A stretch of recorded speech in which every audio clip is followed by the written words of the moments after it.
How's it going, everybody? Brad here today, and we are here with our first episode of our Draft to Glory series, guys, with the Minnesota Wild. If you guys don't know what a Draft to Glory series is, it is a series in which I cannot trade for players and I cannot sign free agents. I can trade away players, but only for draft picks, and I can only use the players that we have drafted. Now, anybody on the Minnesota Wild right now, I can use them regardless of if they were drafted by the Wild or not, but from here on out, every player I use and add to the team must be drafted. I can obviously re-sign players because that's how we keep a hold of everybody, but the only way to acquire talent and get the Stanley Cup is to draft, and that is what we'll do here in our Draft to Glory series here, episode 1. With the Minnesota Wild. So guys, I hope you're ready for it. Leave a like if you are. Can we get this video to 15 likes?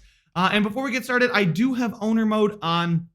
I do have GM firing on, just something to add another layer of complexity and depth to this series. So you guys let me know if you want to see that on. I don't have to show you guys the finances and whatnot, but I will take care of them myself and try and accomplish the goals that the owner sets out for us. I also wanted to show you guys really quickly that we do have it set to medium for draft class quality and prospect quality. I do not want to cheese it and say, oh, I'm going to start my Draft to Glory and bump these up to high. That would not make it as fun. We're going to leave it as standard. Injuries are off. Everything else is standard. Waivers are on, so we will need to think about that when we bring up and down players. But considering we are going to mostly use guys on their ELC, it shouldn't be too big of a deal. As you guys can see there, everything at the bottom is all fine and dandy. So let's go ahead and start our career with the Minnesota Wild. And yes, I waited until now because first of all, the NHL is back. And second of all, they just released a roster update on January 20th. So whenever you're watching this, I'm using those rosters. Those are their opening day rosters, which is weird. But as you guys can see here, we have all of our nonsense over here with the ownership stuff. We've got owner right here. We can upgrade and maintain. We can check out owner goals. Willingness to move is low. He's very, very happy. Good for him. I'm glad I'm making the owner happy already. But guys, we will be using the Minnesota Wild, obviously. You guys could tell from the thumbnail. But I'm going in to propose a trade just to take a look at what we have on the roster. And, well, thank God I waited until now because Kirill Kaprizov is one hell of a player. He's 83 overall and medium elite, 23 years old. And he's really somebody that we're going to build the team around, a sniper. He fits the second line for the coach, which is good. We'll have to talk about coaching here in a minute. But then we've got Dumba, Suter, and Spurgeon. These guys, so they're fine for this season, but I really would like to get them off the books. I mean, I don't see this as a season where we're going to compete. I don't see it as a season where we're going to be a top team. So I really just think that we should try and sell off and get draft picks. Get as many draft picks as possible. They don't have to be quality draft picks. We just need to get as many swings as possible, step up to the plate as many times as we can. But let's start out with our forward core. Kaprizov is really the only one worth noting here. Kevin Fiala is good, and I'm glad to have him on a 1-year, $3 million deal. We can re-sign him. Matt Zuccarello here, 4 years at $6 million is definitely not bad. But then there's Zach Parise's contract, 5 years at $7.5 million. He's not bad for now, but I would like to move him before his value gets any worse. The recent acquisition of Marcus Johansson, Joel Eriksson Ek. So as you guys can see, there's literally not one star forward. We're going to need to groom Kaprizov. We're going to need to hopefully hit in the draft with somebody. But being unable to trade for somebody, maybe a disgruntled player, morale is on. Maybe somebody in free agency, we can't do that in the Draft to Glory. And then we got Jordan Greenway here, who's always seems to be a really good chemistry fit. He's going to fit on the first line most likely. He can play with Kaprizov, and then we probably will have Marcus Johansson centering them. Yeah, we'll have Marcus Johansson centering them for sure. That might be the first line. And then I'll probably get rid of Zach Parise if possible. Then if we go ahead and look at the defensive core, it's good, it's solid. But I really think we could get away without Ryan Suter. Jared Spurgeon, 7 years. His contract's not good either. I don't know who I want to get rid of. I maybe want to get rid of Suter, maybe want to get rid of Spurgeon. You guys let me know who I should be getting rid of. But Dumba's here. Dumba's an elite defenseman. I love Matt Dumba. Very, very good. Very, very well-rounded. And considering we have him signed for 3 years at $6 million, that's a very good cap hit for somebody who I think is going to be on our top pairing for as long as I'm here, or as long as he wants to be here, I guess. Then we got Jonas Brodin. That's a fine contract, a good player. Ian Cole, Brad Hunt, and then I guess Carson Soucy might get his shot sooner than he would have expected. But after that, there's not a ton. We do have a couple players here. O'Rourke really is the one to look out for. Ryan O'Rourke. Addison, not really gonna be anything. If anything, I would get rid of him for another swing. Get rid of him for a second, a late second, maybe a third, maybe a couple picks. Who knows? Anyway, that's the defensive core. And in goal, well, it's actually not too bad. I probably would like to get rid of, I guess, Cam Talbot. 3 years at $3.6 million. I could do with Stalock and Kakinen for now. Although I do need to have somebody worthwhile because none of these guys are going to grow. We're going to need to hit on a medium elite goalie. That's the one position I'm worried about during the draft to glory here, guys, is goaltending. The amount of times I have grown a goaltender to be my starter, not very often. I usually trade for one or sign one in free agency, and then I just ride that position out for the remainder of my franchise mode.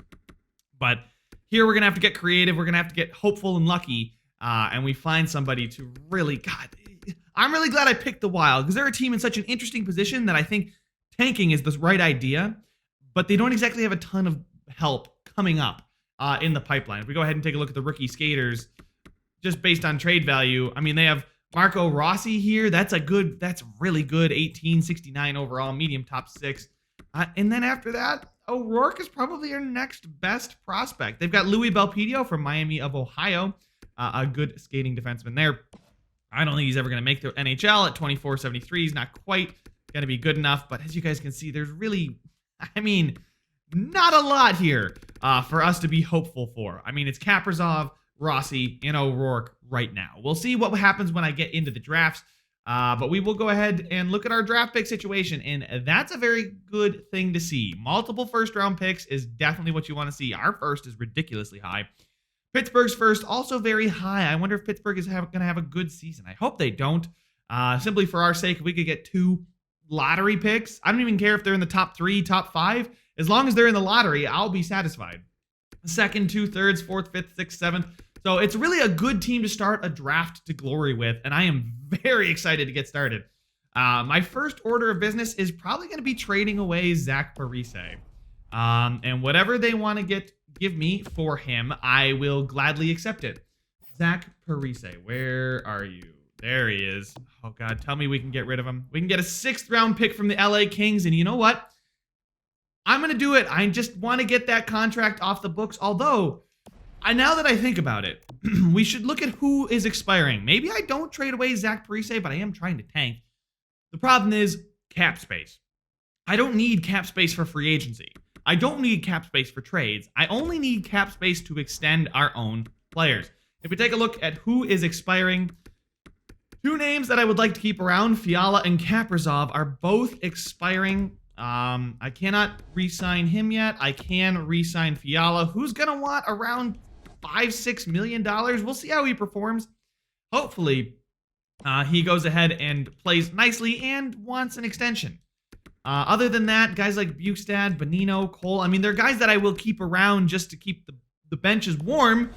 But as far as cap space, what are we looking at? Do we have, I mean, the only bad contracts I would say we have are Suitors. I mean, he's not really even that bad of a contract. I feel like I could get something for him, though, which is why I would want to move him. Although finding a guy like him is tough. As you guys can see, this series is going to shape up very, very interestingly. I don't know exactly where I want to take it. I'm going to need you guys in the comment section to let me know where you want this series to go.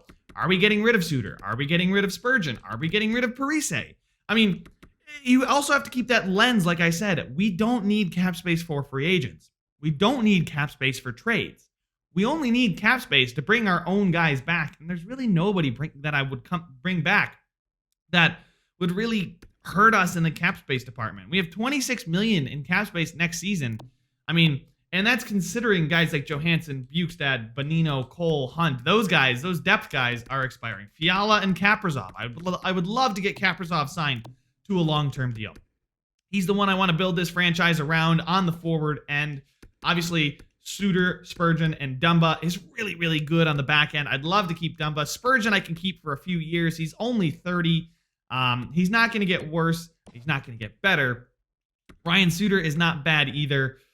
But I really just think our best interest is in tanking. I really think that this franchise needs that bona fide #1 player. And if we go ahead and take a look at the draft class, there's a few of those here in this draft.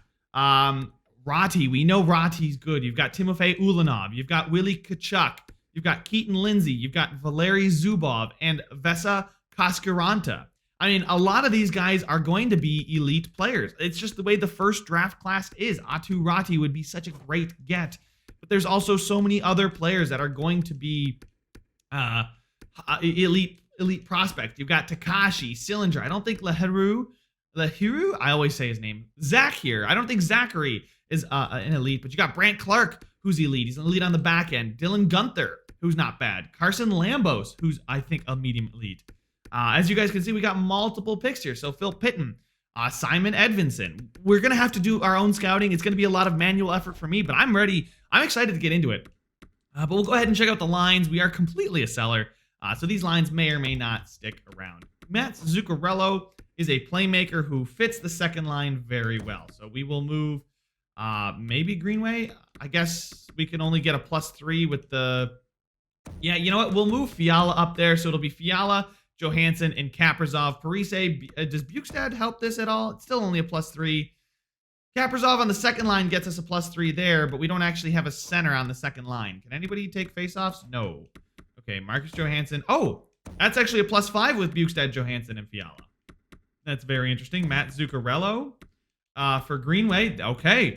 You know what? I think we might have our lines right here. So we'll play Fiala on the right wing and Bukestad down the middle. He's 77 on faceoffs, better than Marcus Johansson. But Johansson, Bukestad, Fiala gets a +5. Parise, Zuccarello, Kaprizov gets a +3. But again, do I want to tank? Do I want those +5s? Or do I just want to play Kaprizov with Fiala on that top line?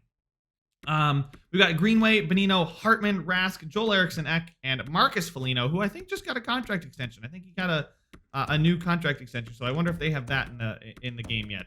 Anyway, I mean, it looks good. I'm fine with this. Getting the +3 on the second line is going to have Kaprizov, Zuccarello, and Parise playing well, but Parise being a 36-year-old player, I'm not really worried about how he's going to perform. I am worried about how Kaprizov is going to perform. If Kaprizov plays well, then he's going to grow, and that's what we want. I don't want to put him in over his head. He's listed as a second-line forward. We have a whole bunch of second-line forwards. Bukestad obviously is a third-line forward, but that's the best we can do. On the defensive end, Suter and Dumba. These guys fit best on the... Actually, Suter fits on the second line really good. So does Ian Cole. Ian Cole fits great on that second line. We still get the +3 there. I don't know if I want to do that. I think I want to give Spurgeon the playing time. Maybe he can grow via statistics, but that's about it. And obviously, guys, you know in goal, we've got Talbot and Stalock. So I think I'd probably keep Cam Talbot. I'm not too worried about cap space. Stalock is 82. It's so tough because I can't go out and acquire anybody. So we're just going to have to bide our time until our young players really grow and carry us.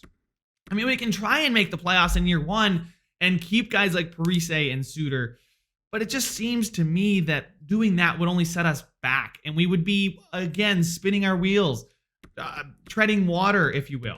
So we know that we can get rid of Zach Parise for a 6th. I will leave you guys in this episode with what can we get for Ryan Suter? Nothing. Apparently, we can't get anything. What about Jared Spurgeon? We can trade Spurgeon for a 2nd and Sam Gagne, a 2nd and, Mackenzie Weegar. Chris Kreider could be a good option, but I think I'd rather have the 2nd and Weegar. I mean, he's a fine defenseman. We can just plug and play Mackenzie Weegar. He's on a cheaper contract. Again, we get that 2nd in the Eastern Conference, too. He's 78, medium top 6. He's okay. He's not bad. I always thought he was better than that, but he would fit our pairings and our penalty kill chemistry-wise. I like this coach, guys. I already like this coach. We'll go ahead and take a quick look at the coach here in a minute, but as far as big cap hits, again, Suter, Parise, Spurgeon, all guys in danger of being shipped on. The Zach Parise just would be shedding him for cap space and helping us tank. Spurgeon would be moving him on for somebody to, help us now in a pick. Somebody that is going to keep the bench warm. And then Ryan Suter seems like I'm going to have to throw in maybe something. If we throw in Suter and a rookie skater. So let's say we throw in Suter and, I don't know, Shaw, because he's not great. Nothing. Really nothing for those guys. I wonder if it's the cap space for the teams that would want him. They don't have the cap space. Kovanov, no. Okay, Addison, no. Okay, Marco Rossi does not turn any heads. Okay, Kaprizov and okay, what? Okay, I guess let's go ahead and double check the draft picks. Let's throw in a second. Wow, our second is very high. I guess it is technically. No trades whatsoever. So Ryan Suter looks like he is staying. I mean, I'll throw in the first. What? Are you kidding me? Nobody would take our first round pick in Ryan Suter. I guess his contract might just be untradeable. That kind of helps me decide what I'm going to do with Suter. He's going to stick around. We could always trade Spurgeon and not worry about, you know, his $7.5 million and just stick with Suter's $7.5 million. Would help us tank. Suter's still going to help us get some points, and he's going to help guys like Kaprizov and Fiala put up points and score and get and grow. But I mean, Spurgeon and Zach Parise might be the guys I look to trade. But you guys let me know your thoughts down in the comment section. Leave a like if you enjoyed it. Subscribe if you want to see some more, and I will see you guys in the next one.